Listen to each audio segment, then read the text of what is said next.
Hi, everybody. Welcome to day 2 of Geek Fest. We are going to jump right in with the film I Love My Wife, which was directed by Ian Tierney, who is here with us today. Ian, um, I'm a huge Richard Feynman fan. How did you get involved in doing this particular project, and how did you find the story? And tell us that how you got involved in it. Yeah, it started with the letter. I had read the letter, the Feynman letter, and it just stayed in the back of my mind that it was just a lovely piece of writing, and that I thought I could maybe visualize it, and it would make a nice short film. So it just started with that. So it was in the back of my head for years, really, and we couldn't get the rights. I remember we emailed perhaps the Feynman estate, which is really, I guess, lawyers who look after the estate. And I think I put forward something to those guys. But I mean, I think they asked us for, lawyers. We were trying to put forward the case that we weren't trying to do a commercial project.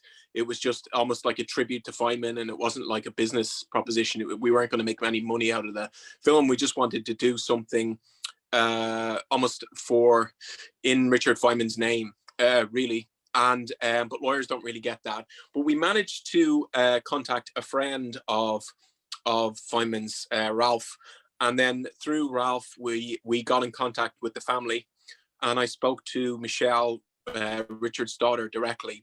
And Michelle's a photographer, and I think I showed her some mood boards and just said why I wanted to do the letter and how I would approach it, and she got it just straight away. And from then on, the family were really supportive.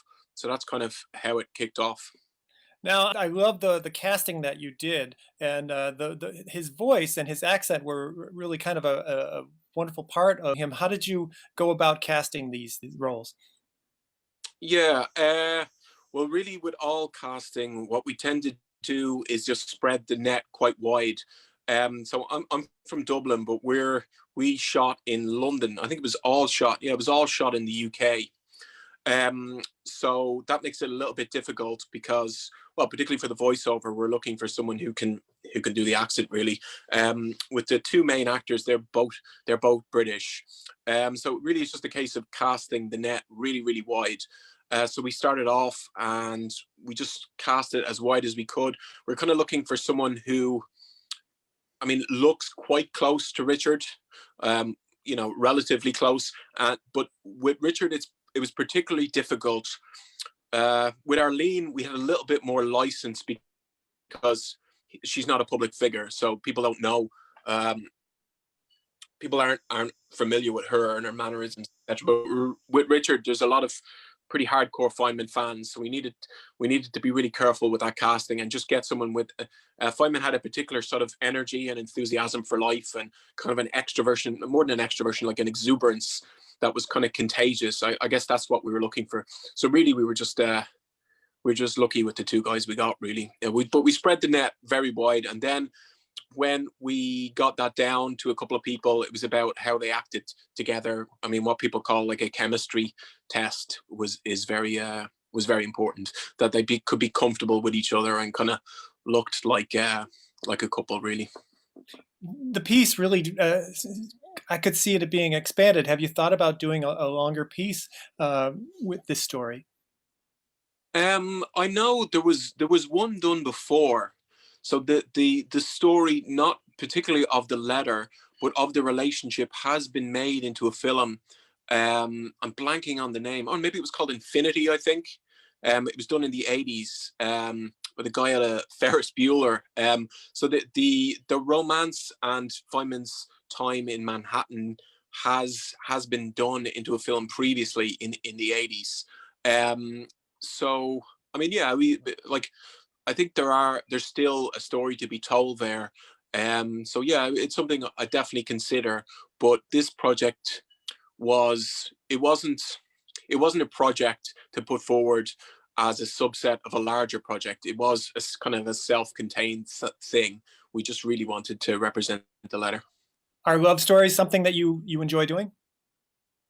Me, I'm not a big rom-com guy or anything like that. I do like love stories, but I like them to be very grounded and down to earth and kind of warts and all sort of love stories. So I like love stories that are as complicated as real people, but I find those type of love stories are very rare.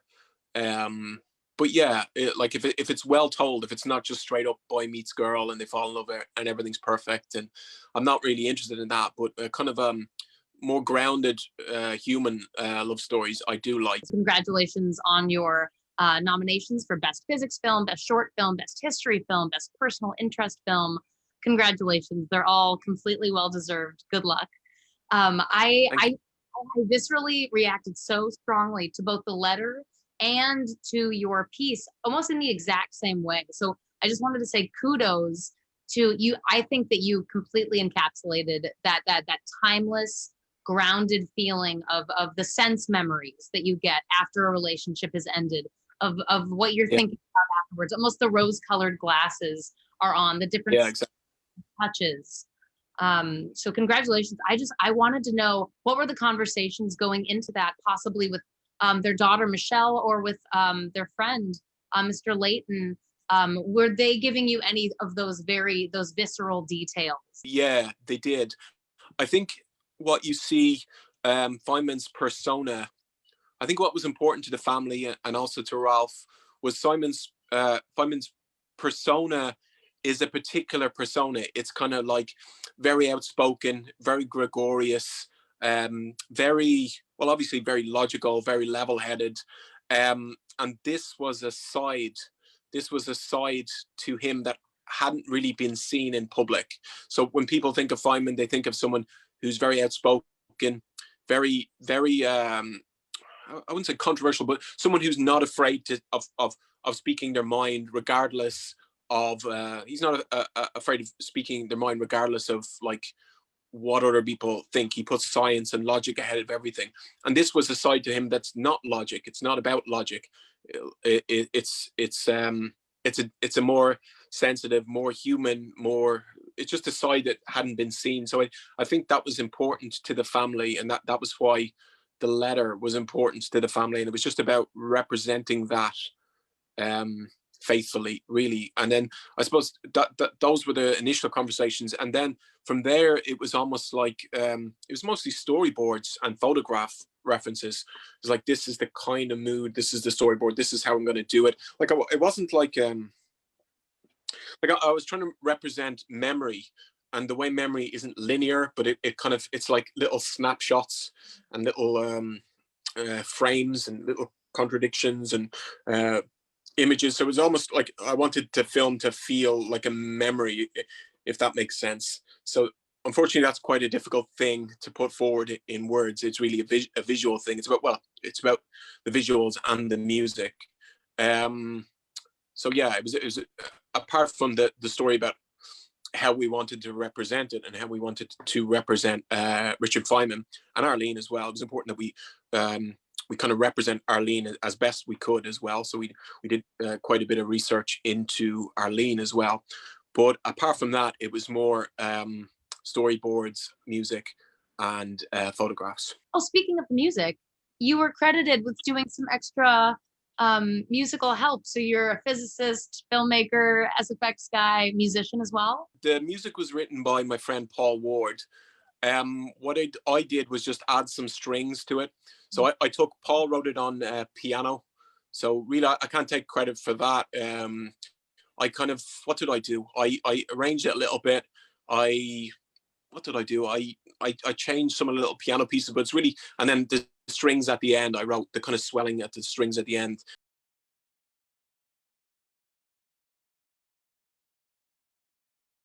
Well, Day with Particles, thank you so much for joining us. We've got all of the directors with us, Daniel, who was also their animator and cartoonist, Martin, Vojtech, and then the writers, Connie and Vojtech. Thank you so much for joining us today. Glad to see your beautiful faces, and congratulations on being nominated for Best Physics Film, Best Science Film, Best SME Film, Best Short Documentary, Best International Film. Well deserved. Congratulations, everybody, and welcome. First of all, we wanted to know what inspired this film. Was it just family members who were like, what is going on in your day? Please tell us. We don't know what your job is or what inspired, how did this come to be? Basically, all of us are active in outreach, science communication. Although the three guys are full-time physicists and do this in their spare time, but they have their own free science communication sites in the Czech Republic. And we were programming some activities for a big physics conference last year and kind of running through ideas.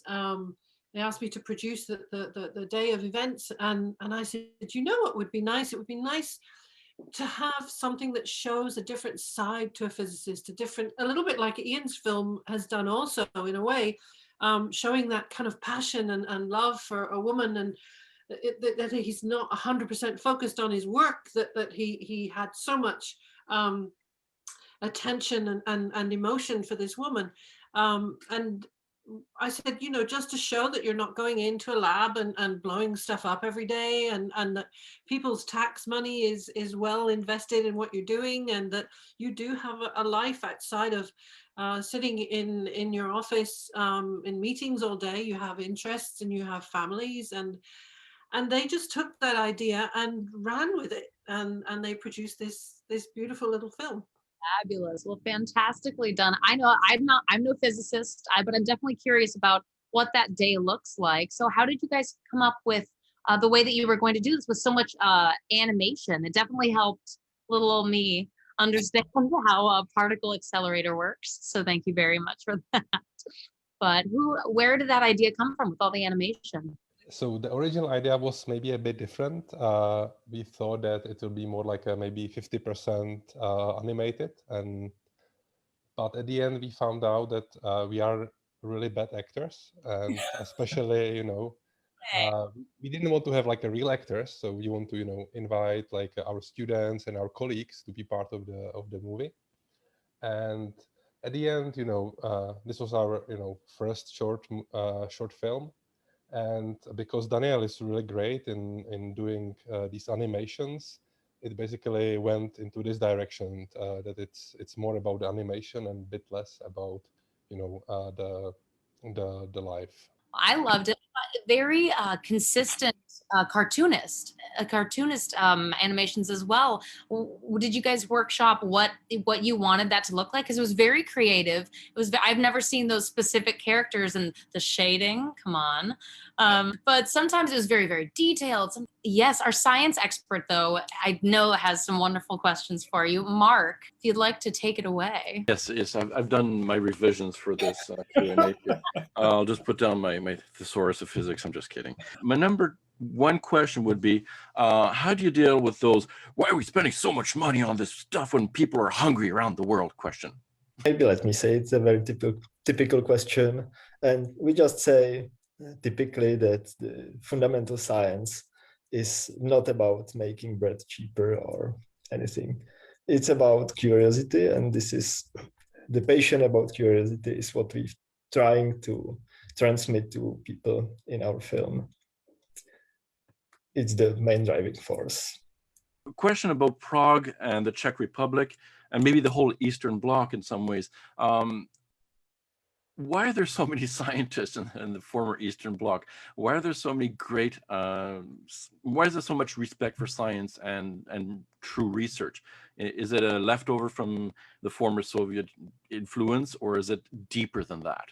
I think it might be a bit a leftover because, you know, science is very apolitical, right? So in the old era, this was, if you wanted to go to university, so if you went to a faculty of philosophy, for instance, it was for sure that you will be influenced by political views of the time. But if you went to science, you knew that you will be out of reach of Communist Party and of politicians. So it was actually these universities that did science, they were, there are lots of people who are actually against the regime, and they knew that they will be free there because it's not a typical politically oriented field. And maybe it's, I mean, it's 30 years after the revolution, so I don't know whether this has any influence on the current situation, but maybe it can be. I mean, we still have colleagues who lived in that era and remember how it was, and they talk about the situation, and they said it was really good at that time to be a physicist because you were outside of the influence of Communist Party and politics. And I absolutely love the anecdote about the bus driver who knew particle physics. This is, and it's not an exaggeration. I've been in Prague where the piano player was a former industrial chemist. You know, so it's very common. I have another question about: is it drip? Is it French press? Is it espresso? Is it filter? What's the best kind of coffee for a physicist? I think espresso is fastest. So. Even though I personally like the drip coffee, but I think most people drink espresso. Yeah, there is an espresso machine at every floor in CERN. So I mean, if you want espresso, there is machine typically within like a few minutes of walking distance in CERN. So everywhere. And so Daniel, he is actually in charge of our like a small coffee place here at Charles University in Prague. So he's a real expert. Yeah, we actually, all three of us were involved with that coffee machine. So Martin was the first coffee master, and then when he went to a postdoc in America, so Vojtech took over, and then he went for a postdoc, so I took over. So we all involved with coffee. So you see that coffee and physics are very closely related.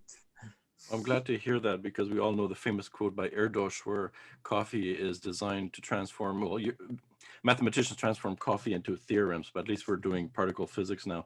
I have a question for every one of you.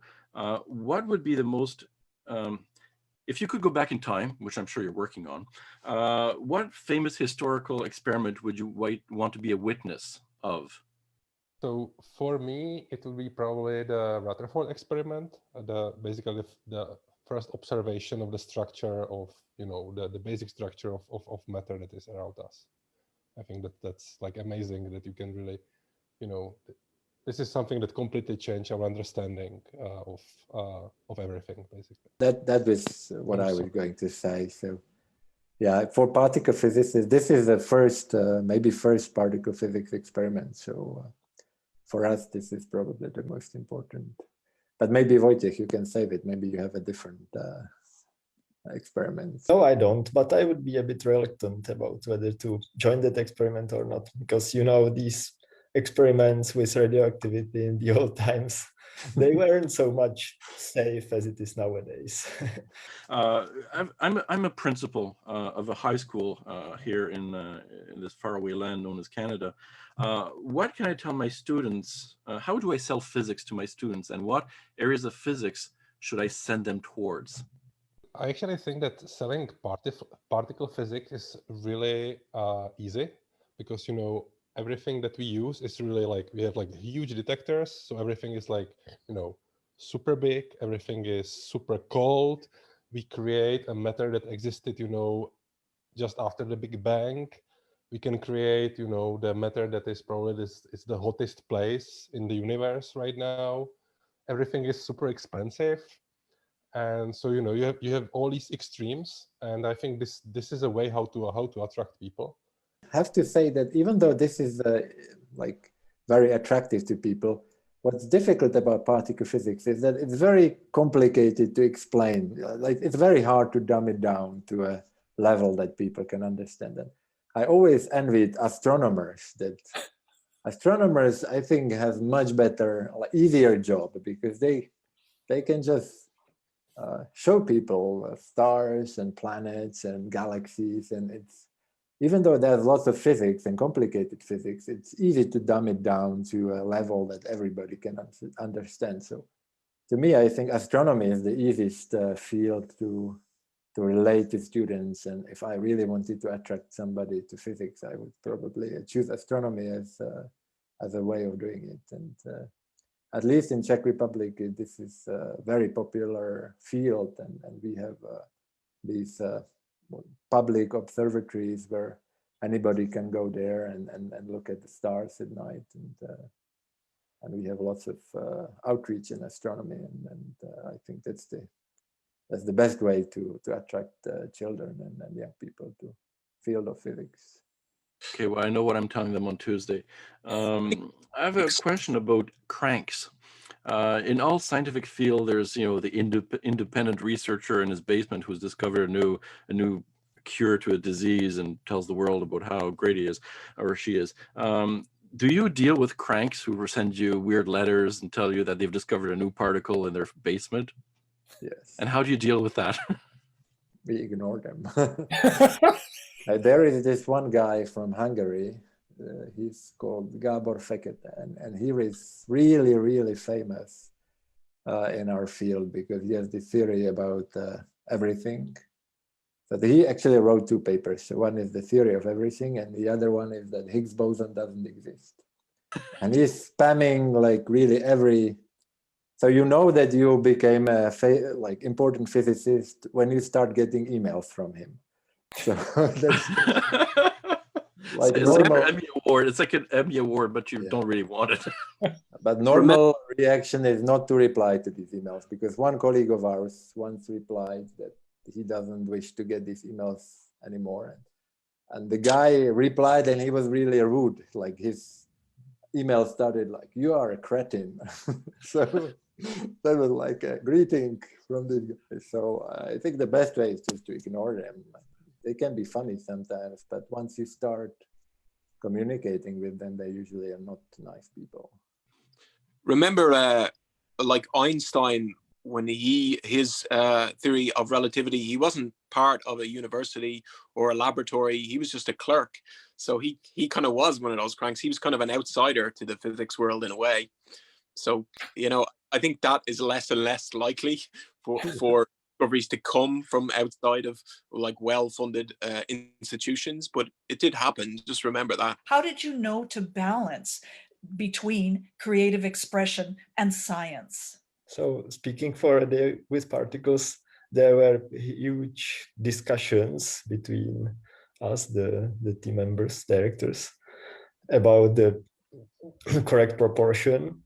And me personally, I think we landed at approximately the right place after the huge discussions. And let's say half science, half other scenes and information. I mean, for us, it almost wasn't about balance, because like Feynman's work and his contribution to science is out there. So we weren't trying to put forward any science knowledge. We might like use this to spur an interest into Feynman's research, and also his explanations and his books and his introduction to physics. But for us, it was all about his non-scientific life, which hopefully will get people interested in his scientific life and his scientific contributions. So yeah. Thank you so much, Ian. Next question is for Connie. Connie, we've learned about what it's like for a day in the life of a physicist, but what's it like for a day in the life of a science writer? I'm not really a science writer. I'm just a hanger-oner to this event, I have to say. All the credit for this film goes to these 3 guys. I'm particularly I produce, I started a program about 5 years ago of producing science pavilions at music festivals. We've now go last year, there were such a thing in 2019. We went to 4 different big rock music festivals in Europe and produced 3 4-day science festivals, science pavilions to take science to an audience that would not normally be confronted with science or physics in their everyday life. So I don't actually write. I have to say that Vojtech did most of the writing. I helped with the editing. Jonathan was wonderful with the narration, but I just came up with the idea. I really I'm honored to be here quoted with these guys for this film, but I'm not a writer at all. This goes back to Ian. Did he actually remarry? Yeah, he did. He remarried several times. Yeah, so he did. But I think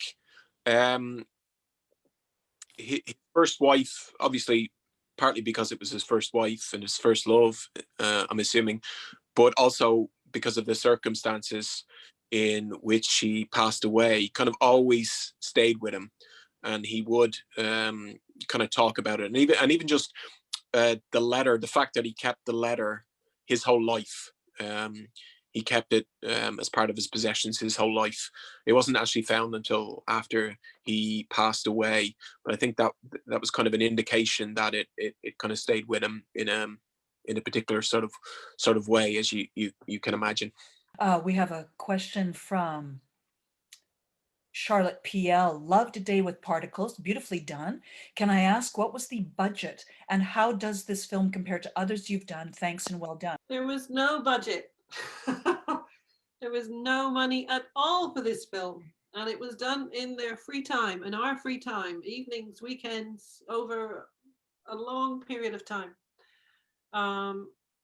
As I said before, I know that the guys run this science outreach program in the Czech Republic called Science to Go, so maybe they've done something similar before, but I don't think so. I'll let them talk about it, but no, this was all done on zero, nothing. Daniel and me, we had a tiny bit experience with films before, because we did 5-minute short videos, cartoon videos about different physics topics, but they are in Czech and they aren't really watched too much by people.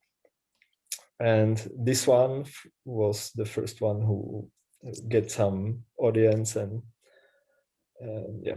Also thanks to Martin, who did the camera for the film. This was very important. Everybody's just so multi-talented in this film and in both of the films. That brings me to Chris. First of all, a compliment from Chris. Loved both of these films.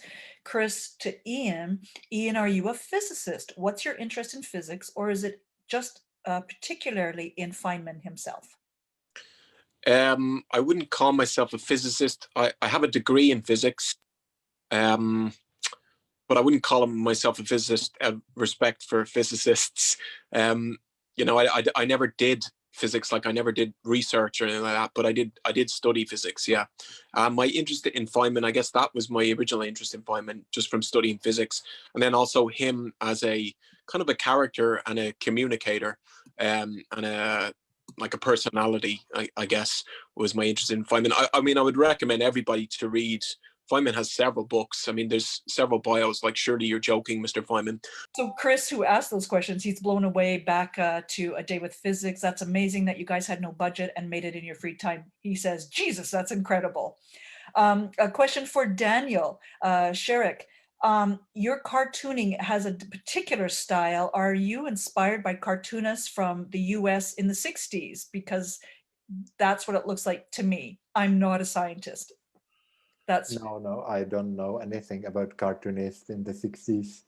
Yeah, that's just the way I can draw. I mean, if I could draw better, I would definitely drawn it like more detailed things. But yeah, this is basically the best I can do. So this is how it is done. Just as follow-up question is, how long have you been cartooning? Yeah, so like this kind of videos, yeah, as Vojtech mentioned, we did 5 short videos before, and this was our first bigger piece. I mean, I've been drawing my whole life since I was a kid, but yeah, this kind of video cartooning I did almost for the first time for this film. But it's a bit different because you have to. Because you're filming the screen, you have to do it rather quickly. So at least I'm not able to do all the details. I have to be really fast. Otherwise, yeah, it's difficult to film. My computer runs out of memory. So I have to really draw fast. So that's a little bit different than when you have all the time in the world to make a painting. The question is, love both your films. Thank you, Chloe. Love both your films. What is your next project? We're going to go to A Day with Particles first. What is your next project as a team? We don't have one. This is a one-off. The guys are full-time physicists working every day, too many hours a day. I'm hoping that the music festivals are going to come back online this year, live. And starting to program the science pavilions. We don't have one. I really enjoyed the process working with them. I'm hoping that we'll find some other way of reaching out to the general public and sharing the passion and the excitement of physics with the public on some other project. But for now, we don't have another one. This is our baby. Ian, same question from Chloe. I'm developing a couple of things, so I don't know at the moment what's going to go. I'll tell you what I'm developing. So I finished a comic book called The Shadow General, and that should be released with a comic book company called Kugali Comics by the end of the year. And that's one thing. And then I'm writing something about Jack the Ripper. And then I've got a couple of other things. I've got a script about a cult that I'm kind of developing as well. So I think the comic book will be the next thing to come out, Shadow General with Kugali Comics. People can like look me up on Twitter and I'll announce when that comes out.